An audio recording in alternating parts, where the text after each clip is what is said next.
Hey everyone, it's Alexander Robinson. Welcome to the channel, and this is my review for Gladiator II, which is the sequel to 2000's Gladiator, once again directed by Ridley Scott. This movie takes place 16 years after the death of the main character of the first film, Maximus. Spoilers. But this one follows a young man named Lucius, who is involved in a battle against the Romans that gets his wife killed and himself captured. So he is forced to become a gladiator and fight in the Roman Colosseum, only for word to get out that he's actually the son of Maximus. And there's one political figure that tries to use Lucius to his own benefit. Before I continue, if you like this review and you want to see more videos like this in the future, make sure to go ahead and subscribe to this YouTube channel and hit the bell button to get a notification when a new video comes out. Anyway, let's continue with the review. So I did not see the original Gladiator. It's one of those movies where I feel like I should have seen it because it won Best Picture, it got Russell Crowe Best Actor Oscar, and a lot of people really seem to like it, but the people I trust most aren't fans of Gladiator. Like, at best they'll say it's good or it's just they're indifferent about it. So I just never made this movie a priority, like something along the lines of Casablanca or The Godfather or Apocalypse Now or Schindler's List. Those movies, I felt like I had to see those at some point. Gladiator, I didn't really have much of an urge. Which, if you're in the same boat as me and you have not seen the first Gladiator movie, then it might enhance the experience, but this movie does a good job at recapping the first movie during the opening credits. Plus, that first movie came out 24 years ago, so it would make sense that they do a recap. So from the perspective of someone who did not watch the first Gladiator, what do I think of Gladiator II? Well, I found it to be pretty good, and dare I say it's Ridley Scott's best movie since The Martian in 2015, because I think it's a lot more straightforward and it's more earnest than his past couple of movies. I criticize House of Gucci for having a lot of comedic moments that I don't think were intended to be funny, and the same thing goes for Napoleon from last year. But Gladiator II manages to avoid all of those trappings that have plagued Scott's past couple of movies. Like, there's no gratuitous, over-the-top sex scene like in House of Gucci. There's no Jared Leto acting like he's the missing Super Mario brother. And also, you don't have Joaquin Phoenix going, "You think you're so great because you have boats!" I'm sorry, that line just cracks me up.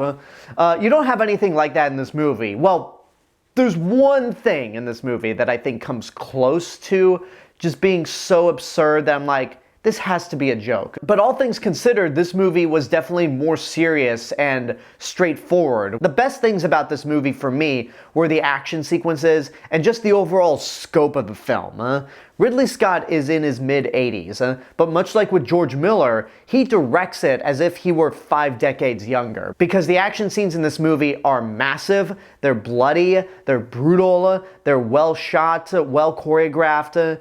It's just a visual spectacle overall. Like, there aren't many moments in this movie where I thought the special effects looked bad. I mean, there are a lot of terrible CGI animals, but in terms of the production design, the sets, and all the CG used to create Rome back in the day, it's one of the things that was really impressive about Napoleon. As much as I'm kind of 50-50 on that movie, it had a great look to it. And the same thing goes for Gladiator II. The plot itself, I don't think was as emotional as the movie wanted it to be, because the main drive of the movie is supposed to be about the son of Maximus and how he becomes the great leader that his father was. His son Lucius is played by Paul Mescal, who does a good job with what he's given, but in terms of the writing, Lucius is just more or less written to be a one-note angry character. So I didn't really think there was much to this story, even though he's supposed to be the main character and the son of the character from the first movie.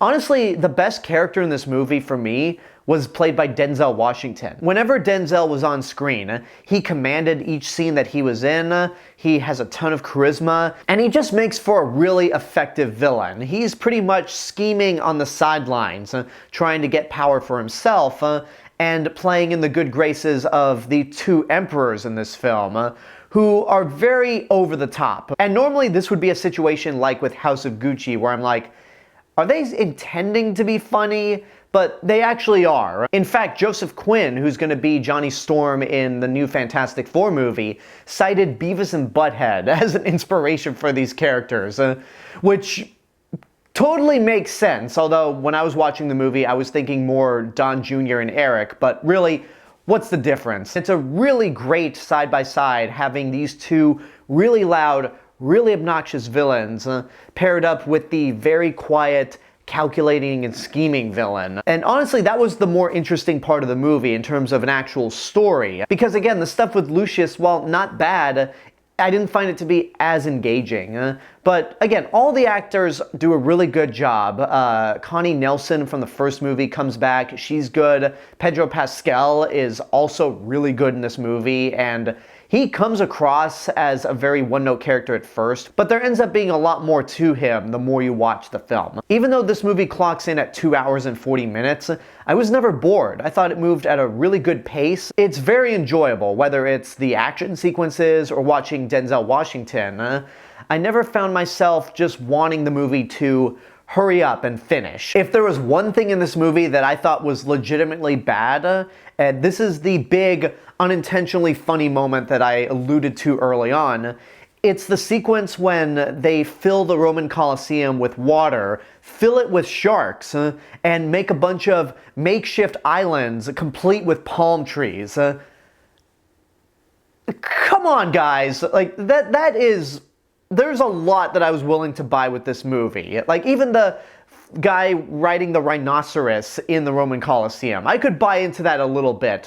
But this is, dare I say, jumping the shark. There is no way the Roman Colosseum is capable of holding water with a bunch of sharks in it. And why are there tiny islands that look like the island you see at the beginning of SpongeBob SquarePants? Why is that? Like, that doesn't make any sense. That's the closest to this movie ever getting to the unintentionally funny sex scene in House of Gucci. You just look at this sequence and go, come on, guys. I mean, honestly, Godzilla sleeping in the Roman Colosseum was more believable than this. Despite some of my issues with the movie, I ultimately did like Gladiator II at the end of the day. It's very enjoyable. The performances are great. It's got a massive scope to it. And I found myself invested by the time we got to the end of the movie. I really enjoyed this movie, and I'd say it's good, but it's not great. If this movie were to get Oscar attention, I think it would be for the very fact that it's a sequel to a Best Picture winner. And for me, I don't think this movie is Oscar worthy at all. It's not even going to land in my top 10 at the end of the year. But at the end of the day, dare I say it, I was entertained. And there you go, that's my review for Gladiator II. I hope you enjoyed it. Thank you so much for watching this video. Thank you for being subscribed to the channel. And I also want to give a special thank you to my YouTube members right over here. If you want to help support the channel even more, you can do so via YouTube memberships for as little as $1.99 a month. Not only do you get early access to all of my videos, including this one, but you get exclusive perks that nobody else gets, including my top 5 favorite series, and starting next year, the ability to nominate and vote for retro movie reviews every month. So if you want to see me review the original Gladiator at some point, you can do that through YouTube memberships starting next year. So I hope you consider joining in the future. And until next time, I want to know what you guys think about Gladiator II. Whatever your opinions are, let me know in the comments below. Don't forget to like the video, subscribe to the channel, and hit the bell button to get notifications.